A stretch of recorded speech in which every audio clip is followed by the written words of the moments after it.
నమస్తే. Welcome to our channel. Senior journalist Damu Balaji గారు ఉన్నారు. వారితో మాట్లాడదాం. సార్ నమస్తే సార్. నమస్తే. శ్రీతేజ్ ఫాదర్‌కి నిన్న 'పుష్ప' టీమ్ అంటే Allu Arjun and producers and directors వాళ్ళందరూ కలిపి 2,00,00,000 ఇచ్చారు అని తెలుస్తుంది సార్.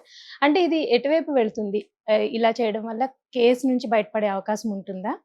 లేదు అసలు ఎందుకని వీళ్ళు సడెన్‌గా చేంజ్ అయింది కదా సార్. యాహ్! నిన్నటి వరకు ఇష్యూ వేరేలా నడిచింది. నిన్న చూస్తే సడెన్ చేంజ్ కనిపించింది కదా! సో, అసలు దీన్ని ఎలా తీసుకోవాలి sir? Yeah! 'Dil Raju' enter అయినాక హ్మ్. సీన్‌లో మార్పొచ్చింది. రెండోది కొంత ఘర్షణ వాతావరణంలోకి వెళ్ళిపోయింది. అంటే ప్రభుత్వానికి, అల్లు అర్జున్‌కి.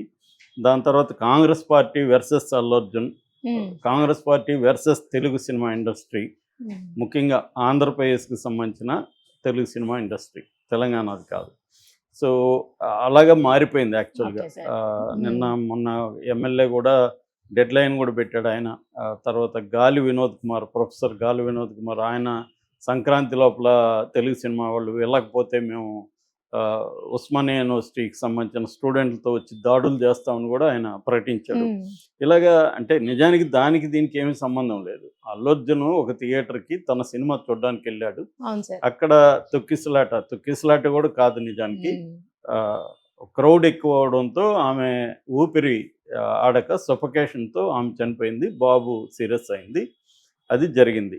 దీంట్లో అల్లు అర్జున్ తప్పుందా లేదా అనేది కోర్టు ఆల్రెడీ కేసుంది. పోలీసులు ఇతను తప్పుంటే కేసుని టైట్‌గా సాక్ష్యాలతో నిరూపిస్తే అల్లు అర్జున్‌కి శిక్ష పడుతుంది. హ్మ్.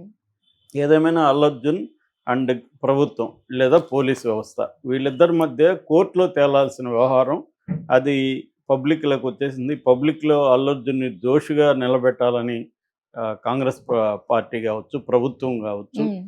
చేసింది. ఎందుకంటే ఎప్పుడు లేని విధంగా అల్లు అర్జున్ తప్పు చేశాడని నిరూపించడం కోసం పోలీస్ డిపార్ట్మెంట్ కూడా వీడియోలు రిలీజ్ చేయడం, ప్రెస్ మీట్లు పెట్టడం, మీరే జడ్జి చేసుకోండి, జడ్జి యువర్ సెల్ఫ్ అని వీడియోలు పెట్టడం. ఇవంతా ఏందంటే పబ్లిక్‌లో అల్లు అర్జున్ దోషి. అంటే కోర్ట్ ఏమి తేల్చలేదు ఇంకా. కోర్టు బెయిల్ ఇచ్చింది. ఇంకా అసలు చార్జ్ షీట్ గాని ఏమీ లేదు. ప్రైమరీ ఇన్వెస్టిగేషనే జరుగుతుంది. జరుగుతుంది. అవును సార్. అయినా కూడా అతన్ని తీర్పు ఇచ్చేసిన విధంగా దోషి హ్మ్. అన్న తేల్చేసే విధంగా ప్రభుత్వం గాని, సాక్షాత్తు రేవంత్ రెడ్డి అసెంబ్లీలో మాట్లాడిన పద్ధతి గాని, ఇవన్నీ చేయడంతో పాటు అతని క్యారెక్టర్ అసాసినేషన్ అంటే అతను ఎంత దుర్మార్గుడు, ఎంత క్రూయల్ ఫెలో హ్మ్. ఇవన్నీ కూడా చేయడానికి ఒక నెరేటివ్ కన్‌స్ట్రక్ట్ చేయడం. దీని తర్వాత అతన్ని ఆంధ్ర వాడిగా చిత్రీకరించి వాళ్ళంతా వెళ్ళిపోవాలని చెప్పడం. సినిమా ఇండస్ట్రీ వాళ్ళంతా ఇన్‌సెన్సిటివ్‌గా ఉంటారని చెప్పడం. హ్మ్. ఇలాగ రకరకాల కథనాలు. దాని తర్వాత అసలు ఇతనికి సినిమా యాక్టింగే రాదని చెప్పడం. తర్వాత ఆ సినిమాలో ఏమేమి తప్పులున్నాయి, హ్మ్. పోలీసులను కొడుతున్నారు, ఇంకోటి ఒక స్మగ్లర్ అని చెప్పడం. ఇలా రకరకాల యాంగిల్స్ తీసుకుంది. అవును సార్. ఎప్పుడైనా నేను చాలా సార్లు చెప్పాను. ఒక యుద్ధంలాగా ప్రకటిస్తే, ఆ యుద్ధంలో ఇంకా ఈ ఆయుధాలే వాడాలనేది ఏమి హ్మ్. ఉండదు. విచక్షణ ఏముండదు. అవును సార్. మనం ఎన్ని రకాలుగా ఊహించని పద్ధతులంతా కూడా అటాక్ జరుగుతుంది. హ్మ్. సో, ఈ రెండోది ఏంటంటే అనీవెన్ బ్యాటిల్ ఇది.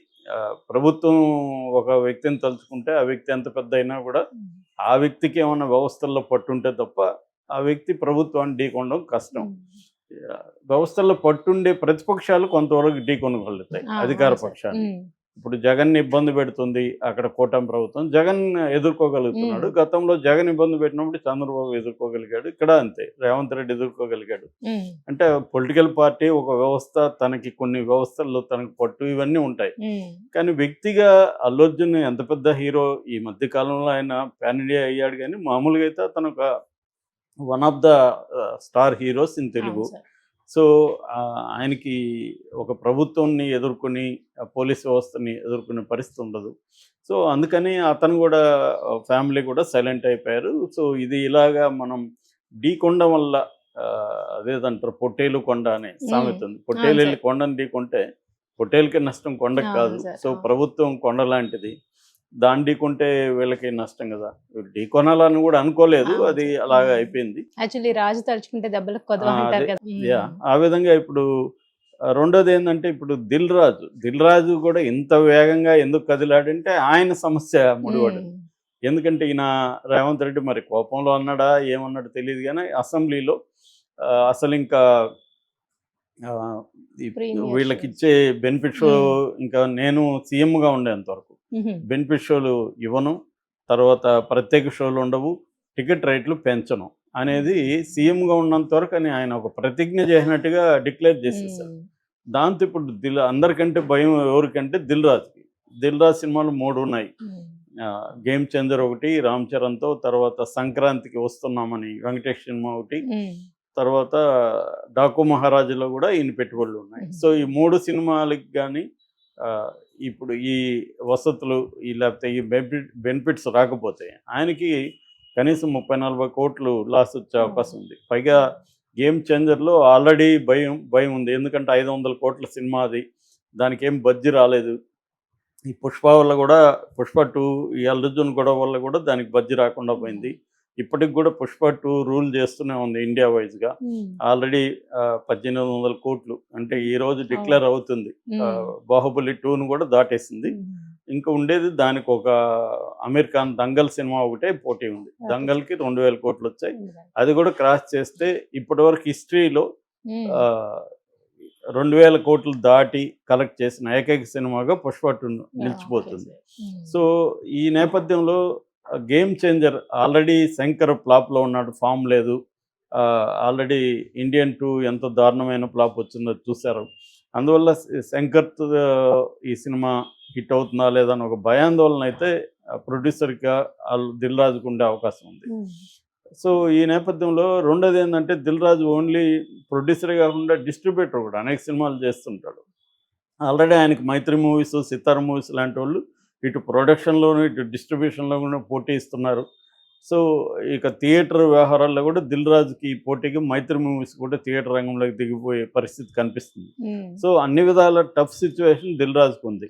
సో దాంతో ఈయనేమో అవన్నీ ఆవేశంలో ఇచ్చాడా మరి ఆలోచించి ఇచ్చాడు తెలియదు, కానీ ఇచ్చేసాడు, అసెంబ్లీలో ఇచ్చాడు. దాంతో మంచి రెస్పాన్స్ కూడా వచ్చింది రేవంత్ రెడ్డికి. ఈ విషయంలో మాత్రం ప్రజల నుంచి కానీ థియేటర్ ఎగ్జిబిషన్ సెక్టర్ నుంచి కానీ మంచి మద్దతు వచ్చింది.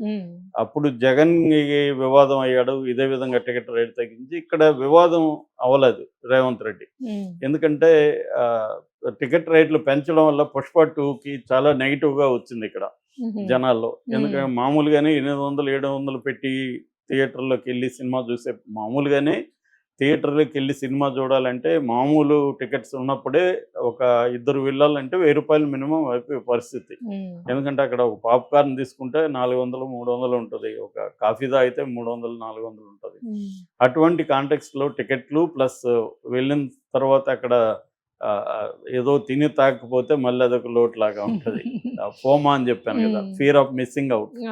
సో ఆ fear of missing out feeling ఉంటుంది. సో ఈ కాంటెక్స్లో దిల్ రాజు ఇప్పుడు రంగంలో దిగాలి. దిల్ రాజు దిగాలంటే ముందు ఈ సమస్యను సాల్వ్ చేయకుండా సినిమా ఇండస్ట్రీ సమస్యల్ని సాల్వ్ చేయమని అడగలేడు దిల్ రాజు, ముందు ఇది సాల్వ్ చేయాలి. అందుకని దిల్ రాజు రంగంలోకి దిగి ఏదో ఒక ఒప్పందం కుదిరినట్టుగా అర్థమవుతుంది. ఈ ఒప్పందం ప్రకారం ముందు మీరు వాళ్ళకి 10-20 కాదు, కొంత సబ్స్టాన్షియల్ అమౌంట్ ఇవ్వండి అని ఒక ఫిక్స్ చేసినట్టుగా తెలుస్తుంది.